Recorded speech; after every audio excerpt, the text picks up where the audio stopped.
Welcome to Heart of a Shepherd. We are continuing our study in the Song of Solomon today, our chapter reading, chapter 2 and 3. Now, I've titled the devotional, The Dreams and Joys of Young Love. So we're going to pick up our romantic story in chapter 2 of Song of Solomon.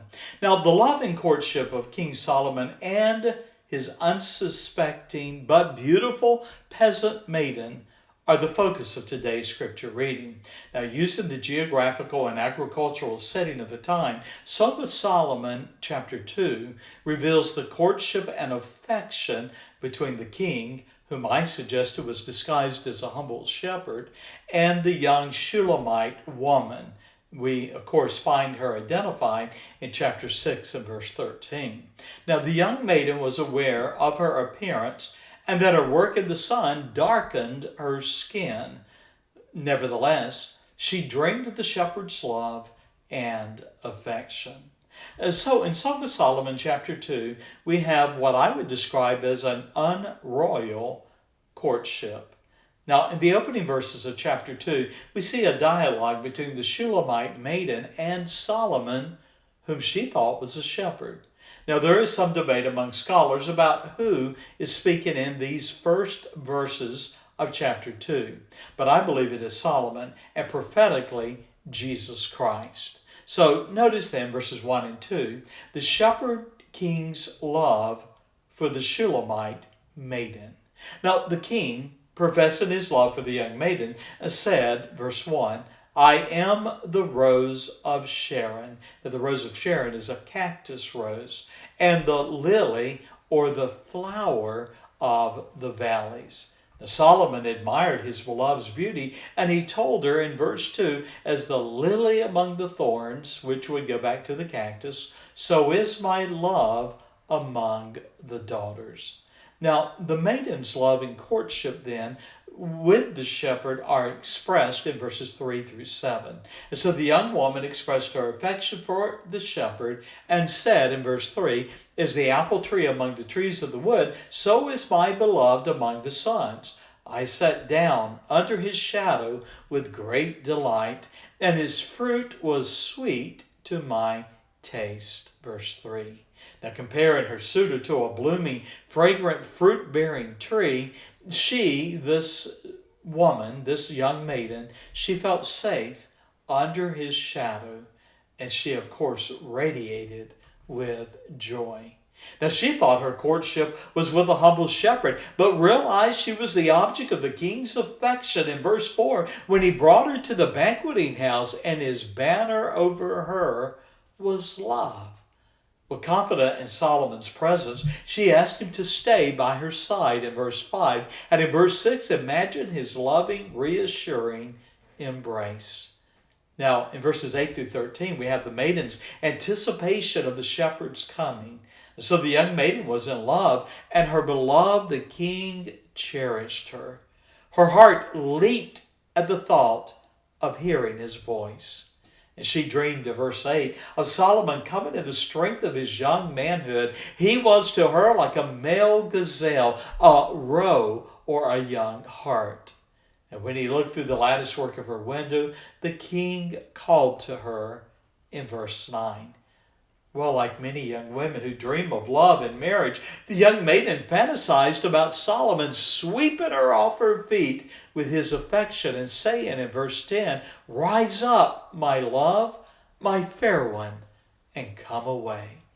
Now, she then, in verse 11, described her courtship as the passing of winter and the joys of springtime.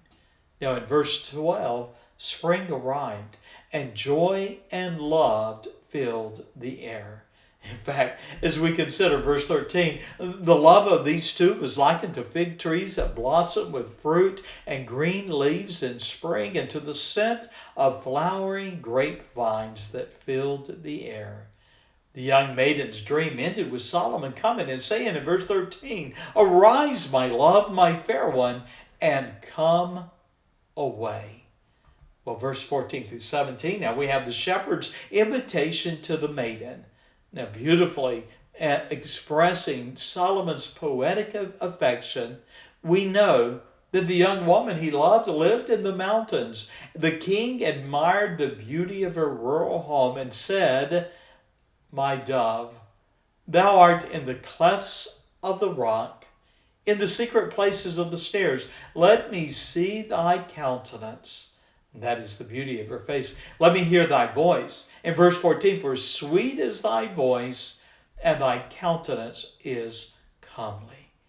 In verse 15, shunning anyone who might intrude on their love, Solomon compared others that would intrude to be like foxes. And so in verse 15 he says, "Take up the foxes, the little foxes that spoil the vines, for our vines have tender grapes." The idea of foxes running through blooming grapevines, of course, would ruin the fruit. Our scripture reading then ends in verse 16 with the young maiden expressing her love for Solomon and saying, "My beloved is mine, and I am his. He feedeth," the idea of grazing his sheep, "among the lilies." As daylight fades into the night, then, in verse 17, she dreams her beloved will return to her. Now, before we look at chapter 3, allow me to share some final thoughts for chapter 2. And so with tender words, Solomon and his maiden expressed their love as she saw herself as a cactus rose in verse 1, and he assured her that she was his lily, that is, his love, in verse 2. He poured his love and attention on her, and in verses 8 through 9, she dreamed of him calling for her. So here's a wonderful lesson, and that is that sincere love is unconditional and highlights the positive traits of the person loved. You see, reminded of Ephesians 4:31, where we learn that love overlooks flaws and wrongdoings and does not bring up past sins or exposes failures. Love is kind, tender, forgiving, and self-sacrificing. Ephesians 4:32. And then finally, love chooses to give the best. Well, how about you? And I would ask you, if you're married, does your love pass the love test that we have seen in Solomon's expressions of love to the young maiden? And then briefly, Song of Solomon, chapter 3.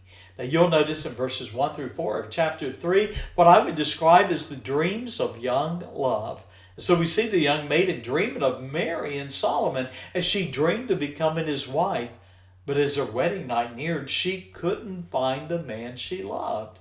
And so in verses 1 and 2, she pictured herself walking in the streets searching for Solomon. And in her dream, she approached the watchmen, that is the guards, and said to them in verse 3, "Saw ye he whom my soul loveth?" And when she finally found her groom, she held him tightly and refused to let him go until she took him to her mother's house in verse 4. And then consider the patience of young love in verse 5. And so rejoicing that she found her beloved, she challenged other young maidens, that is, the daughters of Jerusalem, to be patient in love and marriage. In verse 5, "Stir not up, nor awake my love, and wait till he please." What a blessed challenge and counsel to young women who long for a lifelong companion and partner. In other words, the lesson is wait. Be patient. Don't stir up desires that cannot righteously be satisfied outside the bounds of marriage. And then we have in verses 6 through 11 what I would describe as the joy and happiness of young love. And so our young maiden dreamed of her mysterious shepherd, and he, Solomon, had courted her lovingly and patiently. And she envisioned her wedding day and waited for him to come with his wedding party and claim her as his bride. So we read in verse 6 that one day she looked towards the horizon and she saw what appeared as a cloud of dust, literally pillars of smoke. An entourage approached and brought with it a fragrance of burning incense, perfumed with myrrh and frankincense. And amid the caravan, she spied a royal litter, literally a bed, which was Solomon, verse 7. What a majestic display. The bed was carried by 60 valiant men, each with swords on their thighs, verse 8. no longer disguised as a shepherd. In verse 9, Solomon, the king of Israel, had come to claim her as his bride. Imagine the pageantry and wonder of that moment when the daughters of the land saw the king as he entered the city claiming his bride. God bless. Thank you for being a part of our study of this wonderful romantic story. Our next devotional will consider Song of Solomon, chapter 4. And bye-bye.